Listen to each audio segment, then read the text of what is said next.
పరిశుద్ధాత్మ స్వరూపులకు చెప్పచ్చు కదా. ఆత్మ సోదరులు కొమరెడ్డిపల్లి ఆశ్రమంలో నివసించి ఎనలేని సేవ చేసినటువంటి మన సోదర సిద్ధ విద్యార్థి నిత్యానంద స్వామి వారు సమాధిని పొందారు, స్వర్గీయులయ్యారు.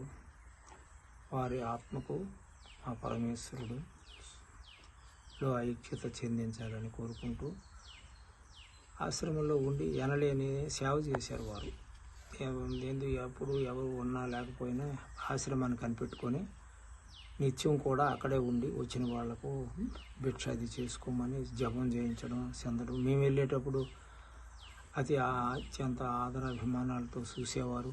వచ్చిన విద్యార్థుల్ని కూడా చూసేవారు. నిత్యానంద స్వామి వారు అంటే ఆయన నిత్యానంద స్వామి వారిలాగే కనిపించేవారు, కానీ సాధన కూడా మంచిగా చేసేవారు. వచ్చిన వారిని అందరినీ కూడా ఆదరాభిమానాలతో చూసేవారు, సాధన చేస్తూ ఉండేవారు. వారికి ఉన్నటువంటి ఒక వ్యాధి, చాలా మొండి వ్యాధి, భగంధరం అంటారు, అది ఉంది. దానిని ఆపరేషన్ చేసుకుని నిత్యానంద స్వామి ఎందుకు భయం లేదు, తీసేస్తారో. అది అప్పుడు ఉసిరిగా అంత ఉండేది, ఎందుకు అది ఎలా పెద్దదైపోతే ఇబ్బంది కదా అని నేను చెప్తుంటే గురువుగారు నాకు భయం అని అనేవారు. ఏం భయం లేదు, ఇప్పుడు అంతా కూడా పొట్ట కోసేసి తీసేసి వేవో చేసేస్తున్నారు, నీకు ఉన్నది ఏదో పెద్దదేం కాదు కదా, చిన్నదే శస్త్రచికిత్స చేసి తీసేస్తారని అంటే భయపడి చేయించుకోక అది ఒక్కోసారి బాగా ఎదుగుతూ ఉంటే దాన్ని సాధనలోనే దాన్ని మళ్ళీ హతమార్చి పెద్దది కాకుండా ఇంతవరకు ఆయన జీవించారు. చాలా మొండిగా పట్టుదలతో సాధన చేసేవారు. వాళ్ళ తాలూకా సోదరులందరికీ కూడా ఈ విద్యను ఇప్పించారు. వారు స్వర్గీయుల అయినందుకు ఆశ్రమంలో కొంచెం లోటు అనిపిస్తుంది. వారి ఆత్మకు ఆ పరమేశ్వరుడు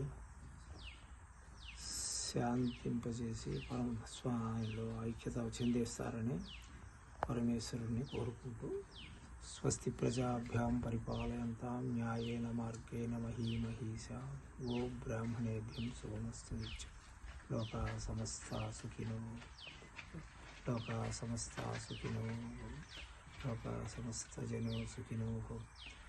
ఆయన తర్వాత సోదర సిద్ధ విద్యార్థులందరూ కూడా ఆశ్రమాన్ని బాగా అభ్యాసం చేస్తూ ఆయన ఉండేటట్టుగా కార్యక్రమాలన్నీ చేసుకుంటూ నిర్వర్తిస్తారని ఆశిస్తూ శ్రీ సిద్ధయోగాశ్రమం నీరు విజయనగరం పున్నపురెడ్డిపేట నుండి ఆశ్రమం నుండి సోదర సిద్ధ విద్యార్థులు మరియు లక్ష్మణానంద ఆశిస్తూ అందరికీ ఈ విషయాన్ని తెలియజేస్తున్నాను.